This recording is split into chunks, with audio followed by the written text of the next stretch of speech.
Hello, Kenny. Welcome back. Thank you for coming in today. Thank you for having me again.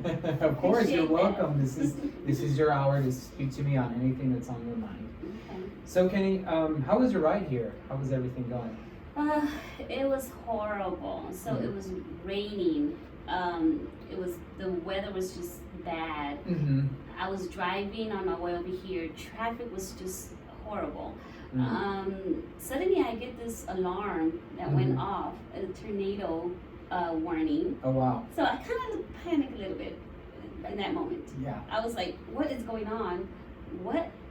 But then I just went on and drove and kept on driving in the middle of traffic. So then you just went through it and just said, it is what it is. But I did get a little nervous, just a little. Just a little bit. Just a little. 'Cause Okay. it was kind of like, what's going on? It's raining bad. You barely can see. It's really heavy rain. Right. And then suddenly you have this tornado warning. So a lot of thoughts came through my mind, like, oh my God, what if the tornado really hits me right here? And just negative thoughts came like right away.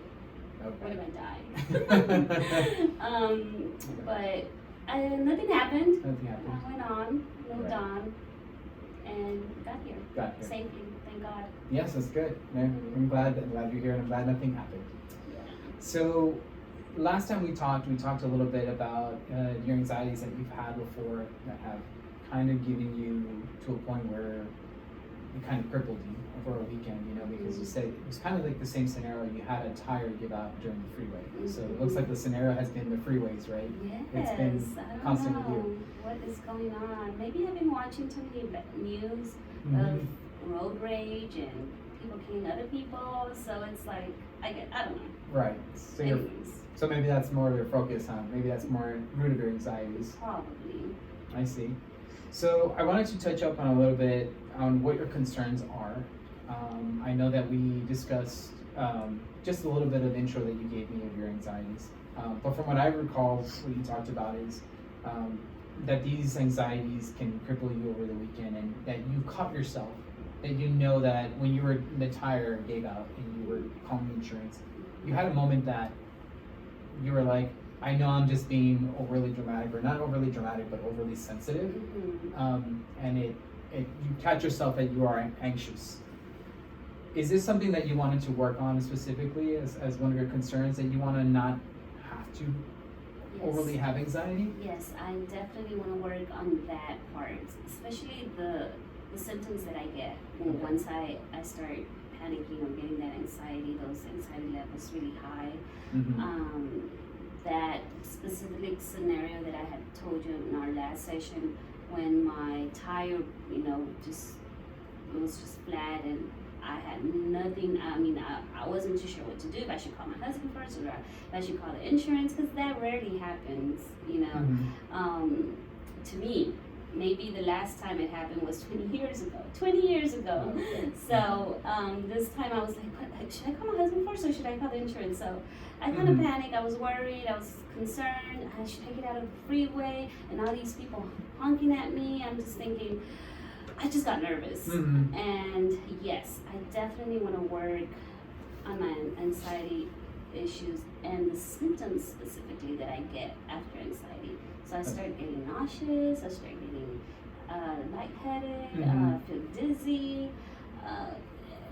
Hours afterwards, I have this huge headache to the point where, as you recall, when that happened, the weekend, I was just in bed.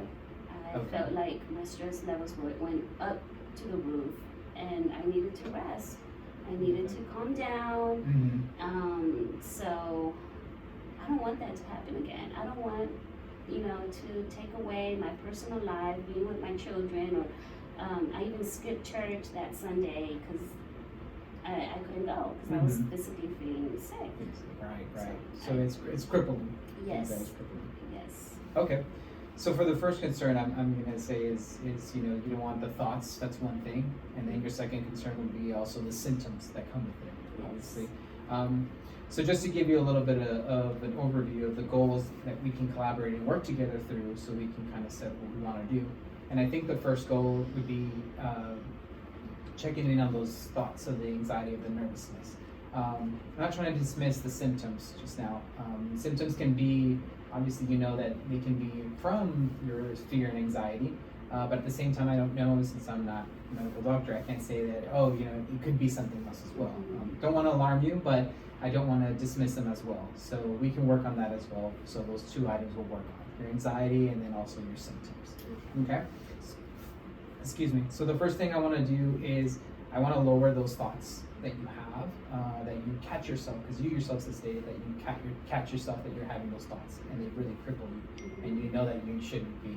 So what I wanted to show you is, excuse me, is I wanted to show you an assessment. This is called a AAQ2, which is an ACT. It's called an Acceptance in Action Questionnaire.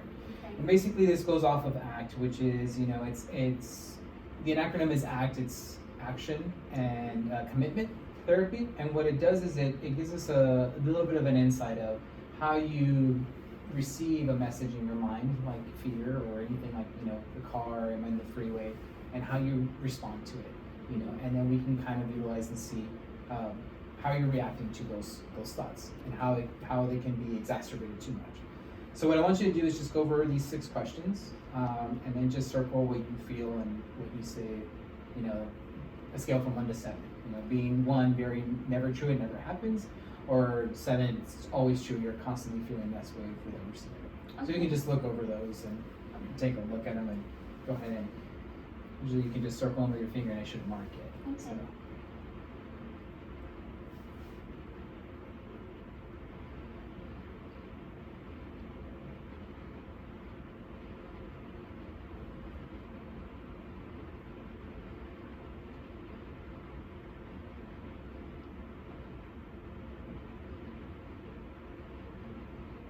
Okay. Awesome. Thank you. Okay, we'll just take a look at this real quickly. So I'm going to take a look at the ones that are higher, the higher end that you've put, and I hear C number 3 here. It states, I worry about not being able to control my worries and feelings. Yes. Okay, so can you give me a little bit about that? Just so, why would you worry about your feelings this much?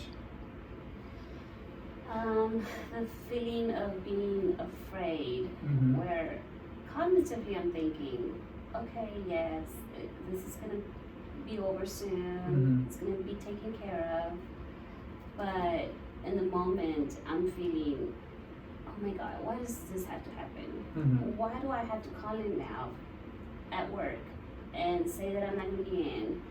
Mm-hmm. I'm feeling like, why do I, have to go through this? I have so many things going on in my life, and to top it off now I have to fix this tire, get this done. How much money is gonna cost me to have, a tow truck Mm-hmm. come and get my car? Will the insurance cover it? Mm-hmm. I don't remember. At the time, I'm thinking, I'm having all these feelings and thoughts, and I'm just concerned about the money, about the time, not Mhm. going to work. So yes, it really affects me. Okay. And then number 7, you said worries get in the way of my success. Can you repeat that? That worries get in the way of your success. Yes. Yes. I think you Yes. scored higher on this one, right? And yeah, I wanted to touch up on that too as well. Your success. So if I'm worrying too much, Mm-hmm. obviously I start getting physically sick. Mm-hmm. So I don't accomplish things. Like if I have something that I have to do, Mhm. there's a due date, I'm too sick, I'm not gonna get it done because I don't feel well. Mm-hmm. Either I have a headache. The headache is so bad that I'm not gonna accomplish what I'm thinking of doing. Okay. So I see. yeah. Gotcha. Okay. So with this test, I'll redo this test again the next week we meet. But what I wanted you to do is, again, acceptance of what is happening, the thought that's coming to you, and that's causing you this fear. What we need to do is we need to take a look at it, the thought, and see how it triggers you to have these symptoms at the end, and all about your success, or when it comes to constant worry and constant feelings of it. And we want to see what the aftermath is, about how it causes things. But I also want you to reflect on the situation like you stated today about the tornado warning. If you notice there's a difference there of when you got here, you know, the situation of your tire versus the situation of a tornado, you know. And those are two different scenarios, but you were able to make it. And from today, from what you're showing me, is that you're calmer than that scenario, right? Right. They're both differences. So what I'd like to do is, for our goal next week, is I'm going to give you some tools, which is just to, you know, identify a moment that you have these feelings, monitor them, and write them down. I want you just to take some time to remember when you get home, if you had a fear or something, write them down. Okay. And so we can take a look at them and evaluate them. And then we can gauge from this questionnaire, we can see, was it the same as it was before with either the tire, the tornado, or the moment that you had this time? You know, we can gauge and see what's the difference this time. But it's accepting the moment of having that fear and accepting the thought and to move on from it. And that's what we're trying to get at. Okay, so just to be sure that I have this correct. Uh-huh.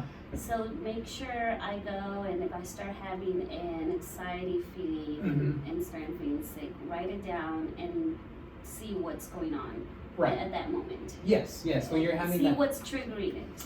Right. Is that, right. Okay. You want to catch the thought, like you always say, and you catch it and see where it goes from there. You know, and we want to just monitor that part. Catch the thought. Yeah, Okay. catch the thought. And the second part that I want to do is, I just don't want to dismiss your symptomatic, you know, issues that you have. If you can also journal those and take a journal and write those down. So when you have your symptom, like I said, when you have your fear, see how it links to that symptom. I just want to hold that as a placeholder to just monitor the symptomatic things that come up. Okay. Can you and then just to close up on our, since we're coming to the last minute of our session, can you give me a little bit of a summary of what we're going to work on and just what you got from this, the highlights in this session? So you want me to, you know, go over the assessment, make sure that I, you know, check and see if something triggers those emotions and feelings of anxiety, write them down, and also check and see the thoughts that I have. Right. And I think that would probably help me identify what's really causing, you know, for me to get anxious and have my stress level super high. So, Right. yes. And then just one more thing, not to forget the symptoms as well with that, journaling the symptoms as well. Journaling the symptoms. Right. Okay. Yes, definitely, I can do that. All right. Well, thank you, Kenny. Thank you for being here, and look forward to next week's session, and we'll see what we can do with those symptoms and see what we can reevaluate those. Okay, All right. awesome. Thank you. Thank you.